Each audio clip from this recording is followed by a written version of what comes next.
찬양 감사합니다.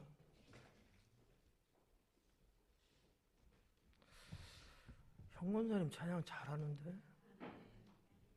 옛날엔 저러지 않았는데? 어떻게 연습 좀 많이 하셨어요? 가수 같아.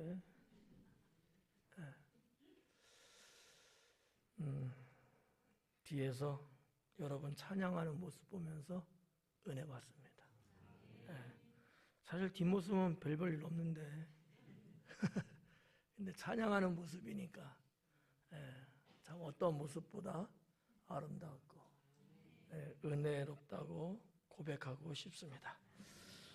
오늘 강의 말씀 제목은 안식일의 일, 일하는 거 있죠? 그 일이에요.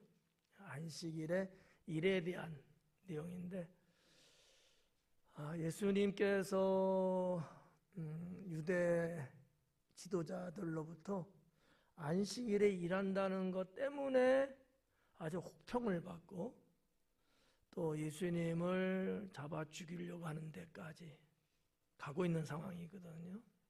그래서 이제 오늘은 안식일에 일을 놓고서 어떻게 이 부분을 양쪽에서 접근하고 있는가, 그 부분을 의미적으로 여러분에게 강해를 하려고 합니다.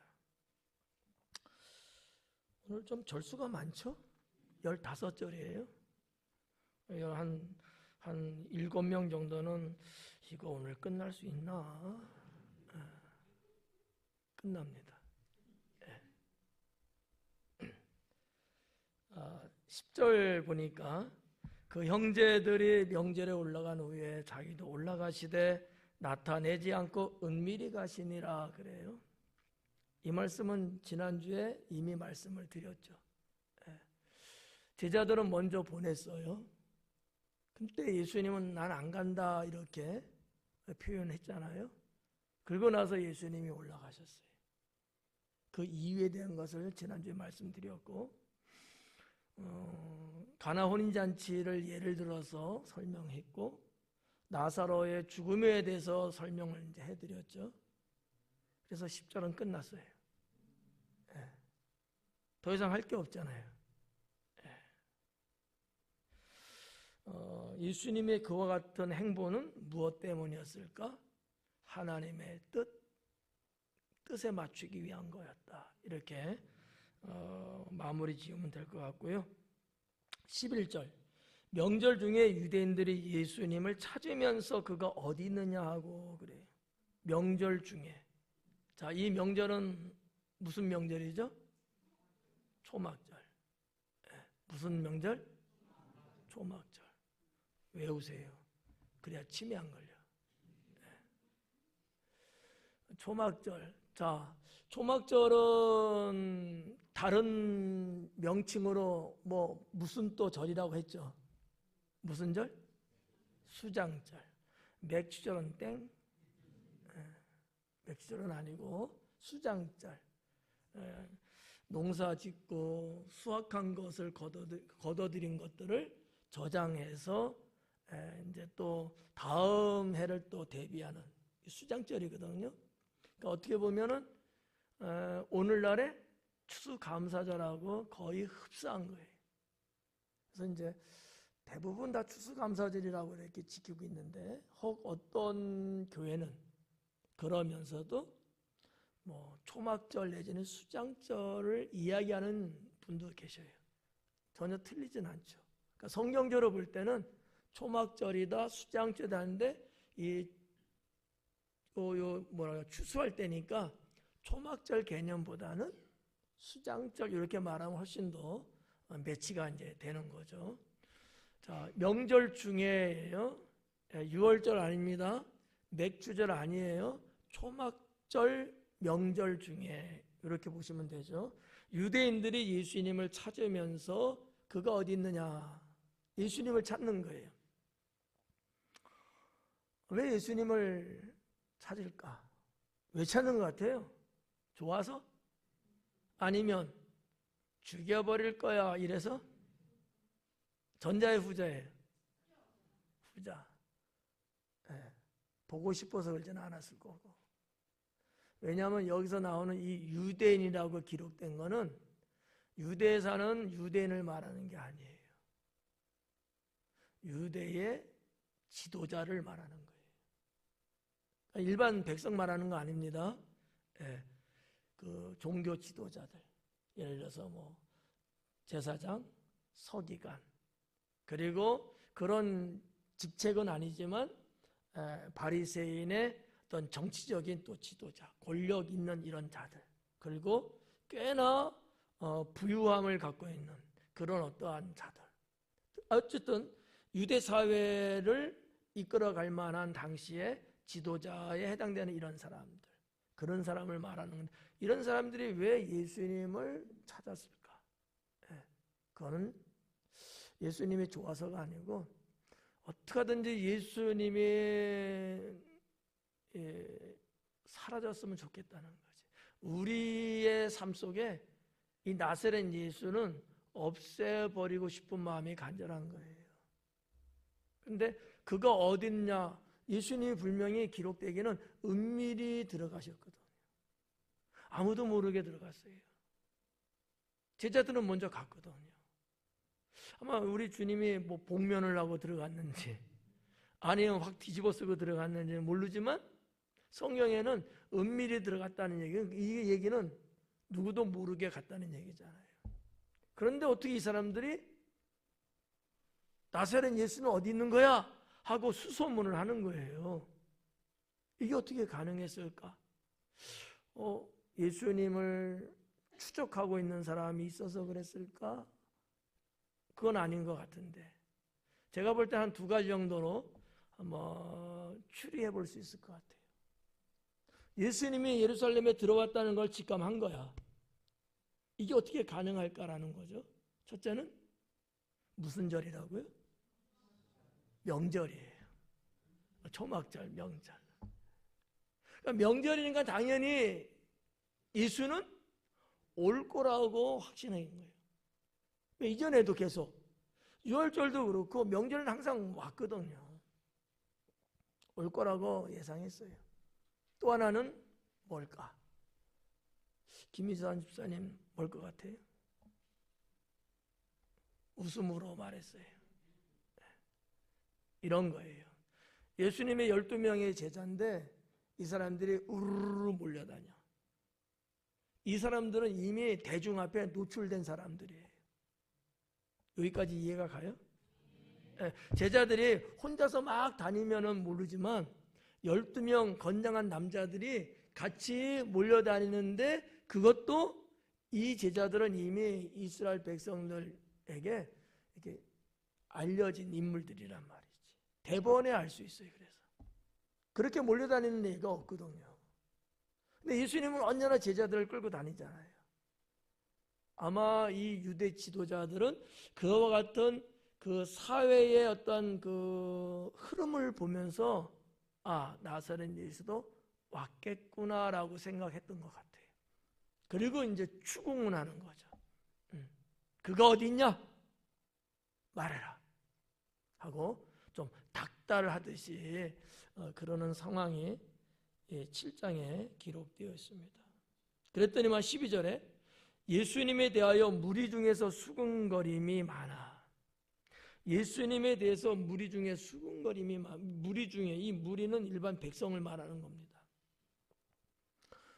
지도자들이 막 혈안이 돼서 막 찾고 있는 분위기가 막 그냥 웅성웅성하는 거죠. 그래서 수군거림이 많아. 어떤 사람은 좋은 사람이라고 어떤 사람은 아니다. 무리를 미혹하는 자다. 이렇게 양 갈래로 나누게 되어버렸어요. 그러니까 예수님이 긴 시간은 아니지만 사역을 하시면서 날마다 이동하시면서 사역하니까 예수님의 사역에서 많은 소문이 막 자자하게 났잖아요. 근데 너무 좋게 보는 사람들이 많아요. 그러지 않겠어요, 아무래도? 아니, 뭐 병자도 그냥 고쳐주고. 보통 유대 지도자라든지 뭐 등등의 그런 어떠한 좀 직위에 있는 사람들은 일반 백성들은 근접 못해요. 같이 뭐 어깨를 나란히, 이거는 꿈도 못 꾸는 일들이거든요. 근데 저 나사렛 예수라는 자는 저렇게 능력도 행사하고 그렇게 대단한 것 같은데도 불구하고 우리의 친구처럼 여겨주는 거예요. 그러니까 이런 어떠한 것들을 인식하신 분들은 좋은 분이라고 생각을 하죠.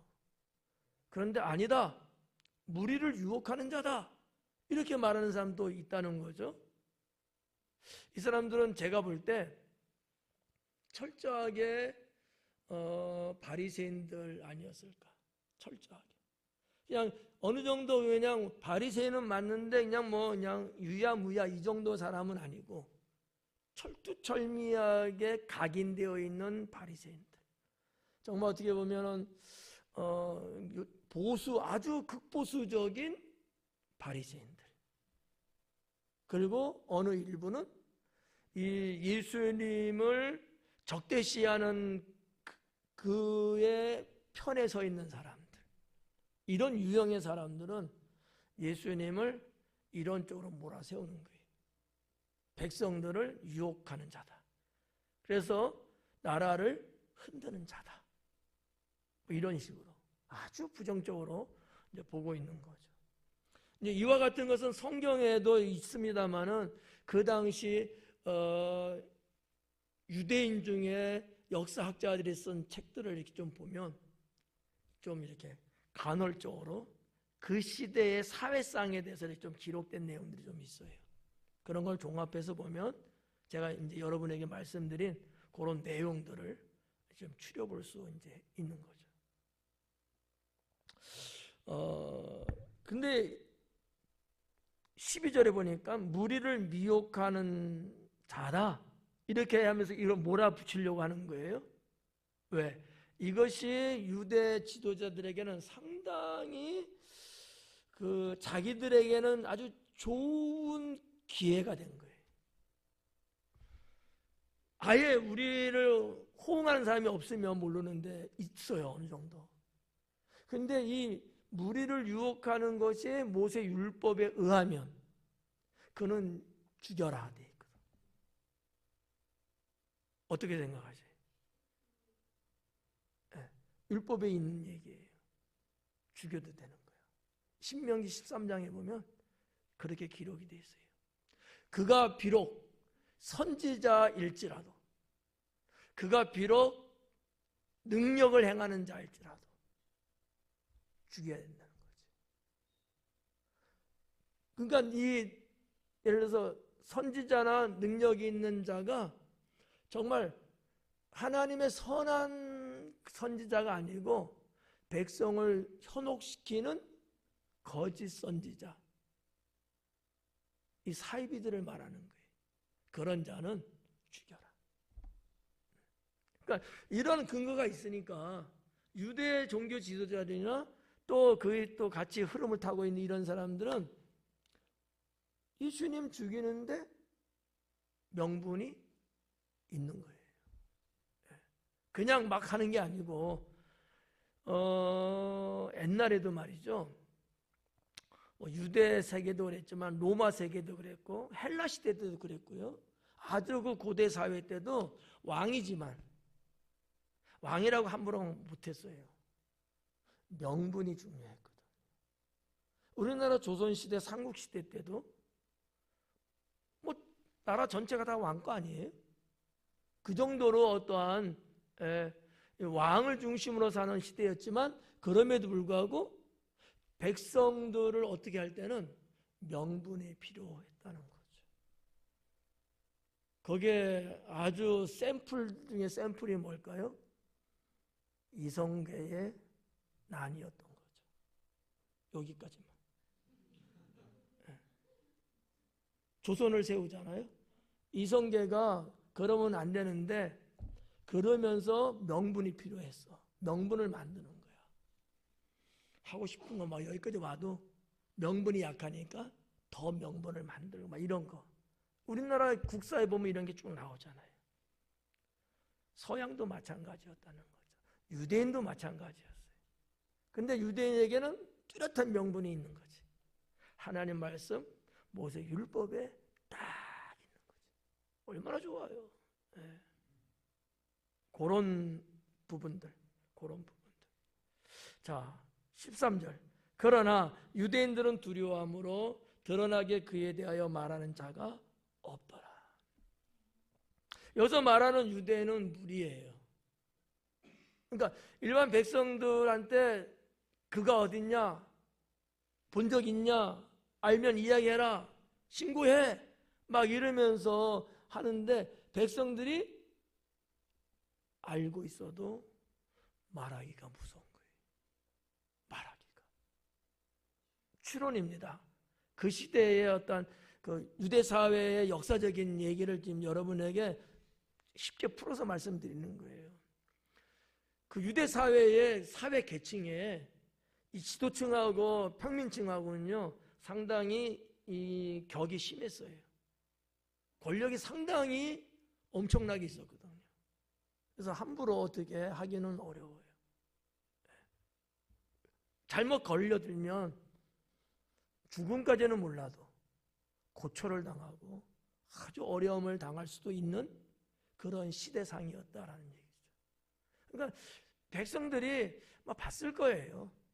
아니면 뭐 정보가 있었을 겁니다. 그런데도 말하기가 껄끄러운 거야. 그렇게 되면 나도 가야 되고 법정에 나도 증인으로 서야 되고 끌려다니고 번잡하죠. 여러분 같으면 어때요? 할 것 같아요? 귀찮잖아. 내가 왜 그래야 되는데? 사람들이 대체로 안 하려고 하거든. 그런 부분들이 아마 이 유대 백성들에게도 있지 않았겠느냐라고 하는 거죠. 그래서 유대인들은 두려워함으로 드러나게 그에 대하여 말하는 자가 없더라. 말하는 자가 없어요. 모를 일은 없어요. 왜냐하면 예루살렘이라는 데가 그렇게 넓지가 않아요. 지금 예루살렘은 넓죠. 크잖아요. 고대 예루살렘은 아주 좁아요. 그냥 1시간 돌아다니면 다 볼 수 있을 정도로 아주 협소한 공간이었거든. 옛 예루살렘은. 알죠? 그러니까 뭐 뽀삭하게 알죠. 14절에 이미 명절의 중간이 되어 예수님께서 성전에 올라가서 가르치시니 그래요. 명절의 중간이 됐대요. 자, 초막절은 며칠 동안 지킨다고 그랬죠? 일주일. 그럼 중간이면 며칠이에요? 그건 아무도 몰라요. 3월일 수도 있고 4일일 수도 있고. 근데 중간쯤이래요. 그러니까 사도 요한이 뭐 꼭 며칠 이렇게는 안 했지만은 제자들이 가고 난 다음에 거리상으로 이렇게 봤을 때 한 3일 정도였다고 보는 거예요. 왜냐하면 이틀 후에 갔다고 했거든, 성경에. 이거 몰랐죠? 지난주에 제가 말씀드린 거예요. 이틀 후에 주님이 갈 거다. 그러니까 아마 날은 3일째 되는 날이 아니었을까. 이렇게 추정해 볼 수 이제 있죠. 근데 문제는 초막절은 일주일을 지키는 건 맞는데 일주일을 지키는 동안에 무슨 날이 끼어들어 있을까요? 안식일이 있어요. 일주일이니까 7일이니까 그렇죠. 월화수목금토일 꼈잖아. 아니면 뭐 수목금토일 월화수 꼈잖아. 그래서 안식일은 하나 건너뛰고 하루를 더 지켰다라고 하는 거죠. 제 얘기는 아니고요. 성경에 나오는 얘기예요. 그러니까 8일을 사실은 기간으로는 8일인데 초막절로 지킨 날은 7일 이렇게 보시면 되겠죠. 그 중에 어느 날인데 제가 볼 때는 아마 3일째가 되지 않았을까. 거기에 예루살렘에 가셔서 예수님이 또 사역을 하시는 거야. 아니, 나를 잡으려고 혈안이 돼 있는 상황인데 주님은 겁도 없이 나 보라는 듯이 성전에서 또 가르치는 거예요. 자기를 드러내고 있는 거야. 아니, 며칠 전에는 나 안 가, 너희들만 가 이랬던 주님인데 이제는 보라는 듯이 올라가신 거예요. 그리고 대중 앞에 모습을 드러내잖아. 이거 뭐 어떻게 이거? 그러니까 주님은 안전하든 아니면 위험하든 그게 예수님한테는 중요하지 않아요. 뭐가 중요해요? 하나님의 때가 중요하다는 거죠. 이게 달라요. 우리도 그래야 되지 않을까? 하나님이 무엇을 이게 중요한 거지. 내가 뭐 이걸 한다 저걸 안 한다 그게 중요하지 않아요. 과연 그것이 하나님의 뜻이냐?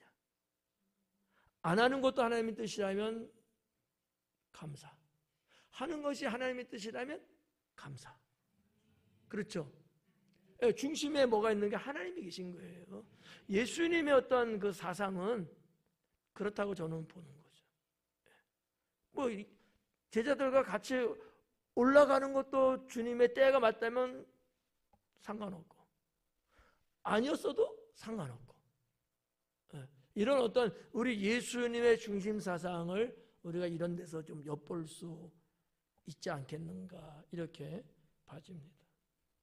15절에 보니까 유대인들이 놀랍게 여겨 이르되 이 사람은 배우지 아니하였거늘 어떻게 글을 아느냐. 유대인들이 놀랍게 여겼대요. 깜짝 놀란 거야. 왜 놀랐어요? 뭐를 알아서? 글을 알아서? 글을 알아서 놀랐다고? 다시 읽어보세요. 배우지 않아서 놀랐어요? 말하자면 이런 거지. 배운 바도 없는 것 같은데 어떻게 저렇게 대단한 말을 할 수 있을까? 이거예요. 이해가요? 그냥 맞다고 하세요. 글도 모르는데 이 글이라고 말했는데 사실은 말은 글이지만 글의 의미는 아니에요. 학문이야, 학문. 배운 학문. 배운 적도 없는데 어떻게 저렇게 멋있는 진리를 말할 수 있을까? 우리가 한 번도 평생 들어보지 못한 하나님에 대한, 하나님 나라에 대한, 이 세상에 대한, 인생에 대한 이런 주옥 같은 말을 어떻게 저렇게 할 수 있었을까? 여러분, 공부 안 했다고 말 못해요? 그건 아니잖아요. 그러니까 예수님의 그런 의미가 아니고 그들이 봤을 때는, 자기들이 볼 때는 나사렛 예수가 회당 가서 랍비한테 정상적으로 배운 적이 없는 걸 알고 있는데 어떻게 저렇게 기가 막히게 말을 잘할 수 있을까? 근데 이 언어를 잘한다는 거 아니잖아요. 이 언어의 내용인 말씀을 잘한다는 얘기거든. 좀 구분 가요? 오전 예배 때는 제가 좀 다르게 좀 하는 거야. 연령층이 다르니까. 그런 내용이에요. 그러면 이제 한번 봐봐요. 그 당시, 예수님 당시 유대 사회에는 학문의 요 수준, 계층이 좀 있었어요. 한 단계는 초급 있었고요. 그 다음에는 고급이 있었어요. 그 다음에 전문이 있었어요. 그러니까 처음에는 이제 뭐 초급반에 들어가서 공부하듯이 이렇게 했겠죠. 그 다음에 그 과정을 끝내면 고급으로 올라가고요. 거기까지. 근데 더 이제 뭐 진짜 뭐 서기관이 된다, 뭐하다 이렇게 좀 이렇게 사회적으로 그러려면 전문까지 학문을 배우는 거죠. 유대인들은 지금도 뭐 꼭 그러지는 않겠지만 지금도 역시 그 모세 율법을 6살 된 해부터 배웁니다. 그러니 얼마나 여러분 모세 율법을 달달 외우고 잘 알겠어요. 그때부터 시작해갖고 계속 학문에 연마를 하는 거예요. 그것도 그냥 어깨 너머 배우는 게 아니고 정상적으로 회당에 가서 랍비한테 배운다는 거죠. 근데 예수님은 그런 적이 여러분 볼 때 있는 것 같아요? 없는 것 같아요? 없어. 기록도 없어. 근데 내가 볼 때는 그렇게 공부할 만한 여지도 없었던 것 같아요. 아버지의 직업이 뭡니까? 목수잖아요. 일손이 딸렸나 봐. 알바 겸 어때? 그래서 아버지를 많이 도와요. 왜냐하면 밑으로 동생들이 많이 있었거든요. 생계의 문제죠. 그러니까 일할 수 있는 손이라면 다 붙어서 해야 돼요. 문제는 그 아버지가 일찍 돌아가십니다. 어릴 때. 누가 그 집안을 끌고 가겠어요? 그래서 예수님은 어린 나이에 아버지의 업을 물려받고 목수일을 할 수밖에 없었어요. 공생애 하기 전까지는. 배울 시간이 있었을까요? 아마 우리 예수님 배우려고 하지도 않았을 것 같아요. 그분이 전지하시고 뭐 등등으로 하여튼 좀 배경을 좀 설명해 드린다면 이제 요렇다라는 거지. 그러니까 이거는 사람의 관점에서 봤을 때 아니 회당 가서 납비한테 배우고 뭐 이렇게 착착착 했어야 되는데 하지도 않았는데 어떻게 저렇게 말을 아니 우리도 모르는 얘기를 저렇게 잘해? 이런 얘기예요. 그러니까 경악하는 거야. 놀랄 수밖에 없죠. 예. 저도 말 잘하죠. 근데 안 놀라는 거 보니까 못하는 것 같아. 예수님은 아무튼 우리가 성경 오늘 본문에서 보면은 참 진리를 말씀하시는데 정말 대단했다 이렇게 볼 수 있는 거죠. 그게 이제 요한복음에는 안 실려 있는데 공관복음에는 그런 말씀들이 쫙 기록된 거예요. 특히 여러분들이 너무나 잘 알고 있는 마태복음 5장서부터 시작되는 산상순 이런 것들. 기가 막힌 말씀이에요. 평생 들어보지 못했고요. 당시에 바리새인들, 율법사들 얼마나 많은 공부하는 줄 알아요? 요즘으로 말하면 다 박사예요. 정말 율법을 그리고 일반 학문을 많이 한 분들이거든요. 그럼에도 불구하고 그들의 지식은 이 땅에 속한 것밖에 안 됐거든요. 근데 예수님의 말씀은 이 땅에 있는 말씀뿐만 아니라 하늘의 말씀까지 하니까 그리고 그 하늘의 말씀을 이 땅에서의 응용을 시켜서 말씀해 주시니까 기가 막혔던 거죠. 아마 이 30분은 벌리고 있었지 않았을까. 그 내용이 이제 15절이에요. 16절. 예수님께서 대답하여 이르시되 내 교훈은 내 것이 아니요 나를 보내신 이의 것이니라. 이 말씀에 예수님은 동문서답인 거지. 막 유대 사람들이 그냥 막 놀라고 와 저럴 수 있어 뭐 대단하다 어떤 사람은 멋있다 막 이러는데 예수님 하신 대답은 거기에 대한 게 전혀 아닌 거예요. 내가 하는 교훈은 내가 하는 게 아니고 나를 보내신 이의 말씀을 내가 하는 거야 이러는 거야. 그러니 멋있다는 거 멋없다는 거예요. 멋있다는 건데 이런 식으로 표현하고 있는 거야. 왜?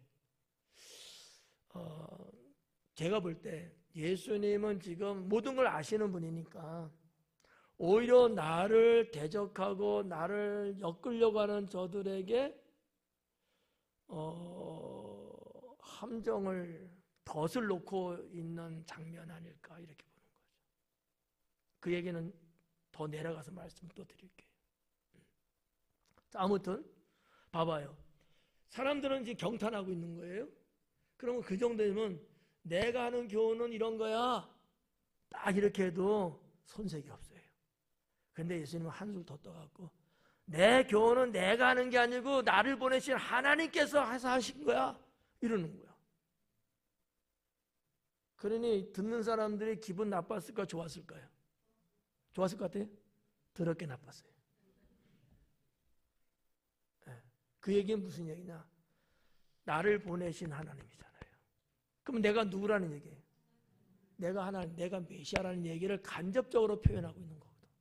내가 하는 말은 나의 사사로운 말이 아니라 하나님께서 너희들에게 하고자 하는 말씀을 내가 대신하고 있는 거야. 이 얘기거든.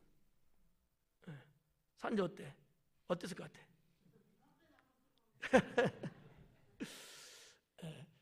예수님의 이 화법이 사람들이 상상할 수 없는 쪽으로 갑니다. 뭐 주님이시니까 뭐 그건 아무것도 아니지만 당시에 사람들이 볼 때는 엄청난 거거든요. 근데 기분 나빴어요. 무시당한 느낌이거든요. 그런 내용이에요. 내 교훈은 내 것이 아니다. 내 거라고 말하면 트집 잡혀요. 내 것이 아니라니까 트집 잡을 수는 없는데 근데 또 잡혀요. 근데 이거는 주님의 의도적인 것 아니겠는가? 저는 그렇게 보는 거죠. 그 부분은 이제 설명해 드릴게요. 자, 나를 보내신 이의 것이니라. 17절에 사람이 하나님의 뜻을 행하려 하면 이 교훈이 하나님으로부터 왔는지 내가 스스로 말함인지 알리라. 무슨 얘기? 이거 어려워요. 여러분이 그냥 보면 한번 설명해 주실래요, 누가? 알 것 같으면서도 어렵고 어려운 것 같으면서도 알 것도 같고 좀 그래요. 쉽게 설명해 드릴게요. 그냥 무슨 얘기냐면 이런 거예요. 하나님의 뜻을 행하는 사람은 나를 안다, 그 얘기예요. 근데 지금 유대 지도자들은 예수님을 알아요, 몰라요? 그건 무슨 얘기예요? 하나님의 뜻을 행하지 않고 있다라는 얘기예요. 역설적으로 예수님이 지금 그들의 가장 아픈 부분을 꼭 독감 주사 놓듯이 침 놓고 있는 거예요. 이걸 알아듣는 지도자라면 엄청 또 기분이 또 나쁜 거예요. 그러니까 예수님은 직설적으로 말씀할 때도 계시지만 반면에 역설적으로도 말씀하시고 반어법을 쓰시면서도 말씀하시고. 역설과 반어법은 인터넷 찾아보세요. 무슨 말인지. 그러니까 예수님의 화법은 다양합니다. 내가 누구를 상대하고 어떠한 것에 대해서 이야기하냐에 따라서 주님의 화법은 언제나 바뀌더라고요. 반어법은요, 반대되는 말을 하는 거야. 예를 들어서 우리 소연 집사님이 이뻐요, 안 이뻐요? 근데 이쁘다 말 안 하는 거지. 너 이렇게 못생겼냐? 되게 못생겼네. 막 이러는 거야. 그냥 못생겼으면 너 못생겼네? 이러는데 되게 못생겼네. 이렇게 말하는 건 뭐예요? 잘생겼다는 것을 역으로 말하는 거지. 이게 이제 반어법이거든요. 역설은 말도 안 되는데 맞아. 이게 역설이에요. 아셨죠? 이래서 또 안 찾아볼까 이제. 안 찾아볼 걸 내가 믿고 말씀드린 거야. 아니, 예수님의 이 말씀은 이제 그런 겁니다. 사람이 하나님 뜻을 행하려면 이 교훈이 하나님부터 왔는지 내가 스스로 말하는지 알 것이다. 내가 내 생각으로 이렇게 말하는 건지 하나님에서 내가 말하는 건지 안다. 누가? 하나님의 뜻을 행하는 사람들은. 모르는 사람들은 하나님의 뜻을 행하지 않는 사람이다. 하나님은 안중도 없이 자기의 이익만 챙기는 사람들은 내가 말하는 것을 알아들을 수 없다. 내가 하는 이 하나님의 사역 안 받아들인다. 이런 얘기들이에요. 그러니까 뭔 얘기요? 아는 사람은 엄청나게 기분 나쁠 수 있죠. 그게 이제 16절하고 같이 묶여 있는 거거든요. 예수님께서 대답하여 이르시되 내 교훈은 내 것이 아니고 나를 보내신 이의 것이다. 그러니까 내게 아니고 나를 보내신 그분의 것이다. 나는 그분의 말을 지금 하고 있다. 이런 얘기예요. 근데 여기서 이 지도자들이 엄청나게 기분 나쁜 것, 그리고 예수님을 고리를 딱 걸을 수 있는 찬스가 왔어요. 그게 뭐냐면 신성모독이다라는 거죠. 네가 나사렛 예수 아니냐? 우리가 너의 부모를 다 알고 너희 집안을 다 아는데 네가 하나님이라고? 네가 하나님부터 왔다고? 신성모독이에요. 네. 여기까지 이해 가요? 네. 근데 이것은 예수님의 의도하신 바다. 그러면서 주님은 내가 메시아라는 것을 자꾸 터뜨려요. 자꾸 알게 하는 거예요. 자극을 줘가면서. 근데 사실 오늘 본문의 말씀의 본진, 정말 중심적인 내용은 이것이 아니고 사실은 그 다음에 나오는 거예요. 안식일의 일을 해도 되냐 안 해야 되냐 이런 문제거든요. 왜? 유대 지도자들이 그거 갖고 예수님 죽이려고 좀 하고 있는 거거든요. 그거는 다음 절에 또 가서 보면 또 나오죠. 자, 아무튼 19절로 넘어올게요. 모세가 너에게 율법을 주지 아니하였느냐. 맞나요? 모세가 율법을 줬어요, 안 줬어요? 줬죠. 오전 예배 이르니까 하나님이 줬다고 하더라고. 그래, 맞지, 하나님이 줬지, 모세를 통해서. 근데 그 다음에 뭐라 그래요? 너 중에 율법을 지키는 자는 근데 없다. 아니, 바리새인들이 어느 누구보다도 모세 율법을 철저하게 지키는 자들이잖아요. 지킨 정도가 아니에요. 신격화 시킬 정도로. 네. 그런데 그런 바리새인에게 너희들 중에는 율법을 지키는 자가 한 명도 없어, 이러는 거야. 말이야 방구야. 이 말이 돼. 얼마나 이게 모독적인 거예요, 바리새인들에게. 근데 그렇게 말씀하신 이유가 있다라는 얘기죠. 그 내용이 그 다음 절부터 쭉 기록이 되어 있습니다. 자, 아무튼 뭐 그렇게 하고 20절 먼저 볼게요. 무리가 대답하되 당신은 귀신이 들렸도다. 누가 당신을 죽이려고 한다는 건가? 이렇게 되물어요. 여기서 귀신이 들렸도다 이렇게 말하는 것은 정말 바알세볼 이런 거 귀신을 말하는 의미는 아니에요. 너가 제정신이 아니구나 이런 얘기거든요. 아셨죠? 네. 되게 못생겼네 이런 것 같아요. 그러니까 귀신 들리는 거 아니야? 이 말은 원래 귀신 들려서 그렇게 하는 말이 아니고 제정신이 아니구나, 헛소리하고 있구나, 도대체 뭔 소리 하고 있는가, 그게 말이 돼? 뭐 이런 얘기예요. 왜? 유대 지도자들이 나를 죽이려고 한다는 예수님이 했거든요. 그랬더니만 무리들이 뭔 소리야 하면서 나름대로의 언어의 진을 딱 쳐요. 근데 여기 20절에 나오는 이 무리들은 누굴까? 막 헷갈리잖아 이제, 그죠? 여기도 나오고 무리가 막, 그죠? 여기 말하는 무리는 순례객들이에요. 순례객. 지금은 무슨 명절입니까? 초막절 명절을 지키기 위해서 디아스포라들이, 흩어져 있는 유대인들이 명절 지키기 위해서 다시 들어와 있거든요. 그러니까 이 사람들은 지금 유대 지도자들이든지 뭐 예수님이든지 이런 어떠한 일어나고 있는 일련의 이런 사건들을 어떻게 알까요, 모를까요? 모르지. 오늘 이렇게 많이 틀리는 거야. 모르지. 외국에 나가 있으니까. 그렇잖아요. 모른단 말이에요. 그러니까 근데 불구하고 이들의 신앙은 철저해요. 왜? 명절을 지키기 위해서 타국에서 본국까지 들어올 정도의 사람들이니까. 근데 지금 예수님은 누구에 대해서 지금 하는 거야? 유대 지도자들의 상대를 하고 있는 문제야. 근데 이 디아스포라들은 유대를 이끌어가는 종교적이고 정신적인 이런 지도자들을 믿을까 안 믿을까요? 믿죠. 그러니까 예수님의 그 말을, 나를 죽이려고 왜 하냐, 이 말을 못 받아들이는 거야 지금. 뭔 소리 하는 거예요? 쓸데없는 소리 하고 있네?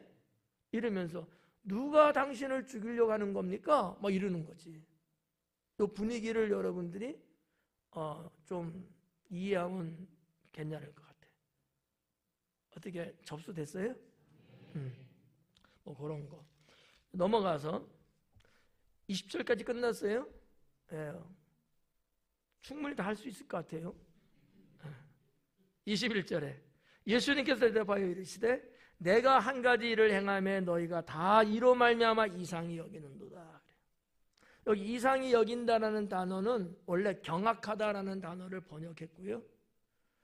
좀 평서문으로 하면은 놀랍다, 놀라다라는 단어, 그렇게 이제 번역되는 건데 우리 지금 성경에는 이상이라는 단어로 번역이 이제 되어 있는 거지. 뭐가 이상한 거예요? 한 가지를 행했는데 너희가 그 다 이로 말미암아 이상하게 여기고 있다. 나를 괴물처럼 생각하고, 나를 율법을 파괴시키는 자로 생각하고, 나를 유대의 적대자처럼 나를 생각하고 있다. 이렇게 말씀하는 거예요. 지금 내가 그 한 가지 일을 했다고 해서 그 한 가지 한 일이 뭐겠느냐라는 거죠. 안식일에 예수님이 했던 일이 있어요. 기억이 날까? 그러면 IQ 한 150 정도는 줄 수 있을 것 같은데, 베데스다 연못가에서 38년 된 병자를 고치신 거예요. 그날이 안식일이었어요. 그 사건으로 인해서 발칵 뒤집힌 거예요.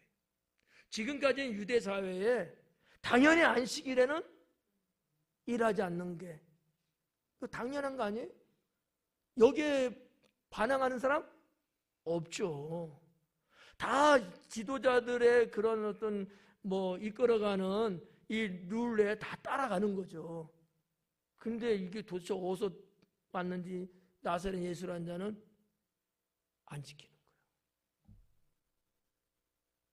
그래서 저놈 죽여야 되겠다. 이러는 지경까지 이제 오는 거죠. 예수님이 말씀하신 그 한 가지 일이 바로 그거거든. 그 한 가지. 이게 오늘 말씀의 핵심이에요. 예수님이 오히려 어떻게 보면 터뜨리려고 했던 부분이 이 부분인 거거든요. 일부러. 제가 볼 때는 그래요. 아무튼. 자, 안식일은 어때요? 여러분이 생각하는 안식일은 뭐가 가장 중요하게 다루고 있는 문제예요? 예? 쉬는 거. 노는 건 아니고 쉬는 거. 그렇죠. 안식일이잖아요. 근데 예수님이 일을 하신 거예요. 그러면서 그 다음 절에 보면은 할례 이야기를 예수님이 하시죠.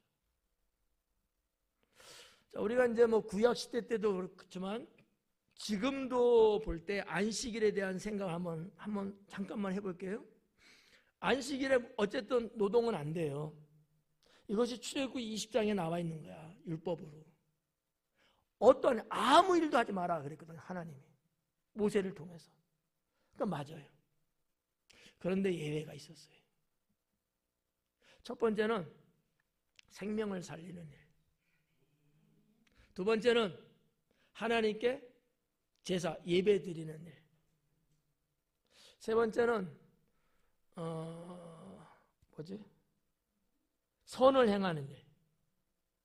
선한 일을 하는 거. 네 번째는 제가 그냥 느끼는 거예요. 앞에 세 가지는 성경적에서 볼 수 있는 내용들이고, 네 번째는 하나님의 일은 안식일일지라도 했다라는 거죠.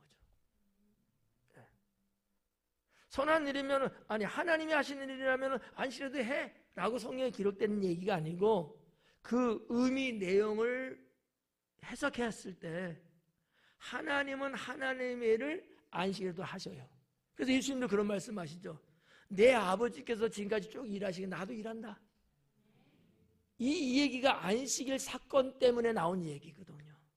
우리 하나님 천부는 쉬신 적 없다는 게야.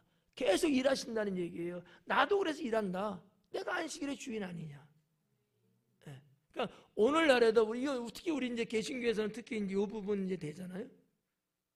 안식일에 또는 주일날 하나님의 일을 하는 거에 대해서는 누구도 말 안 해요.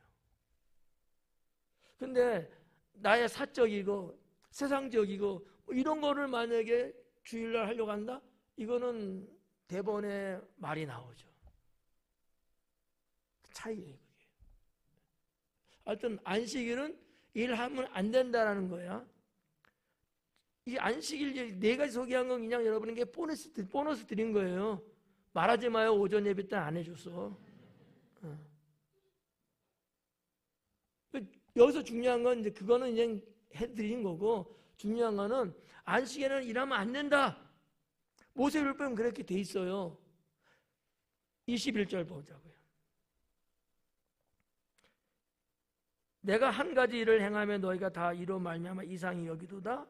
모세가 너희에게 할례를 행했으니. 그러므로 너희가 안식일에도 사람에게 할례를 행하느니라. 할례 얘기 나오죠. 근데 안식일에 한다는 거예요. 안식일에 할례를. 근데 이 안식일은 율법은 누가 줬다고 그랬어요 아까? 모세가 줬다고. 그런데 할례는 언제 시작됐을까요? 아브라함 때. 누구 때? 아브라함 때. 아브라함이 먼저예요? 모세가 먼저예요? 아브라함. 그래서 유대인들도 할례는 안식일일지라도 합니다. 더 중요한 게 뭔지 알아요? 또 속죄일이 있잖아요. 속죄일일지라도 할례는 그날 8일째가 되면 합니다. 이건 다 예외였어요. 근데 할례라는 게 우리 남자 아이만 받잖아. 표피를 베는 거거든요. 표피를 벤다는 뜻이에요, 그게요. 예수님이 여기 지금 뭐라고 말씀하시냐면은 전신을 건전하게, 이렇게 지금 기록이 됐거든요. 전신을, 온 몸을. 근데 할례는 그 부분의 표피만 새롭게 한 거야. 이게 이해가 될는지 모르겠어요. 그 사람의 신체의 한 일부, 그 약간의 표피만 새롭게 했다는 얘기예요. 근데 예수님은 그 죽어가는 병자의 온 몸을 고치셨고 그 영혼을 구원했다는 거거든. 어떤 게 더 큰 거예요? 예수님 하신 일이죠. 그런데도 불구하고 너희는 왜 나를 죽이려고 하느냐, 이런 얘기거든요. 근데 문제는 안식일의 일에 대한 개념이지. 자, 이런 거죠. 너희는 안식일 날 할례 하지 않느냐? 하면 돼요, 안 돼요? 안 되잖아. 율법을 그렇게 철칙으로 지키고 마치 신격화할 정도까지 그러는 너희들인데, 근데 너희들도 안식일 날 할례 하지 않느냐? 무슨 일이라는 거예요? 나도 안식일 날 죽어가는 병자를 고친 거, 이게 뭐가 문제가 되느냐 하고 그 비중을 이야기하신 거예요. 할례 표피의 그 약간의 부분과 이 병자의 죽어가는 생명 살리는 것, 이 중요함의 이 비중을 이야기하시는 거예요. Understand? 하나씩 다 뜯어서 하면 시간도 많이 걸리고 그럴까봐 그냥 이렇게 의미적인 걸 제가 설명해 이제 드리는 건데,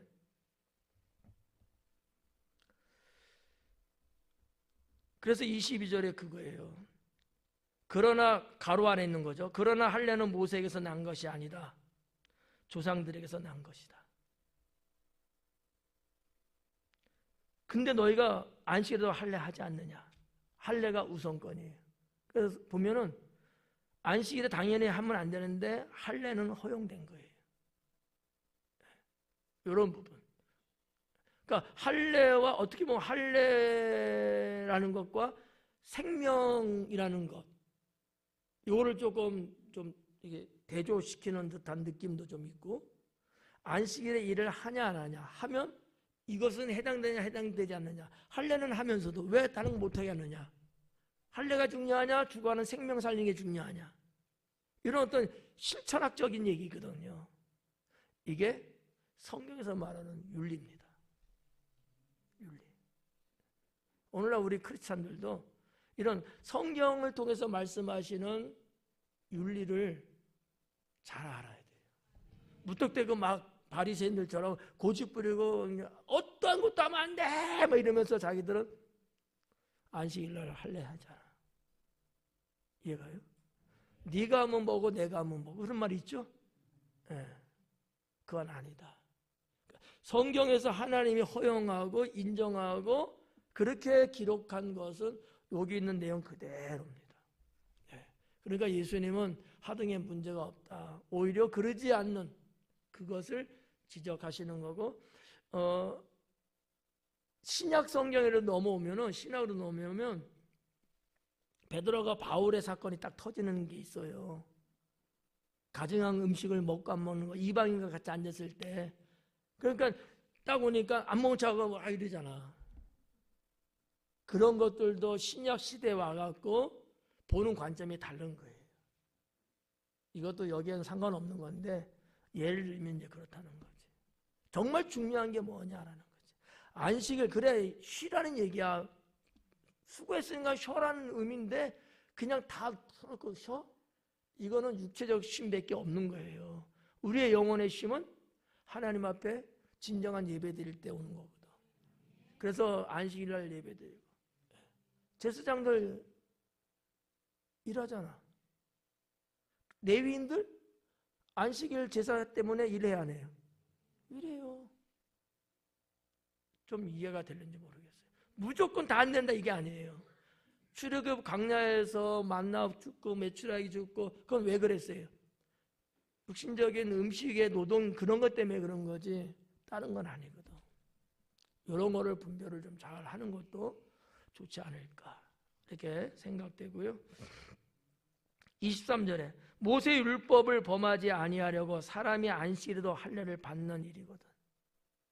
모세 율법을 범하지 않으려고 안식일에 할례를 하고 있다는 얘기예요. 너희들은. 그러니까 허용된 거예요. 이거는. 근데 내가 하는데 나는 왜 뭐라고 하냐 이거지. 그러면서 하신 말씀이 내가 안식일에 사람의 전신을 건전하게 한 것으로 너희가 내게 화를 내느냐? 마지막 24절 외모로 판단하지 말고 공의롭게 판단하라.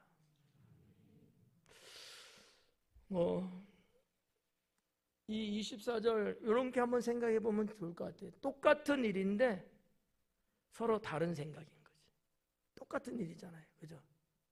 안식일에 일했는데 이렇게 생각할 수도 있고 저렇게 생각할 수 있는 거예요.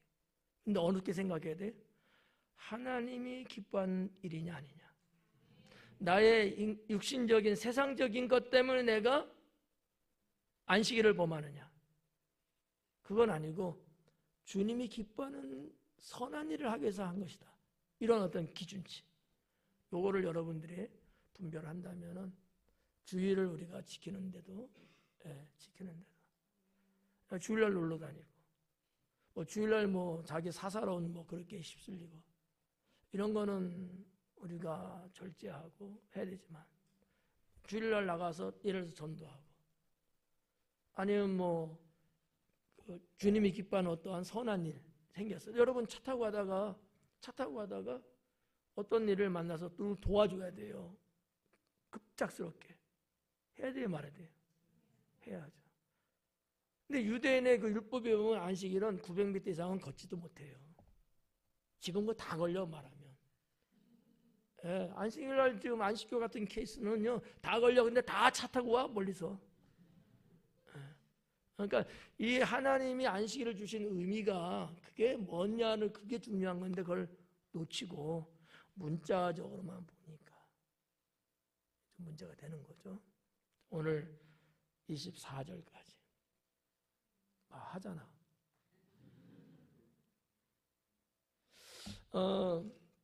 자, 결론은 예수님의 어떤 면에서는 좀 의도적으로 일부러 사건을 터뜨리는 부분도 있고, 왜? 이게 계속해서 실갱이가 되는 사건이거든요. 안식일 날 선한 일을 하는 거. 그래서 예수님은 여기는 안 나왔습니다만은 양이 웅덩이에 빠졌을 때 안식일이야. 놔둬야 되냐? 건져줘야 되냐? 그 얘기가 있잖아요, 성경에. 여러분 어때요? 왜요? 생명을 살리는 일이니까. 이게 성경에서 말하는 윤리다라는 거죠. 기도하겠습니다.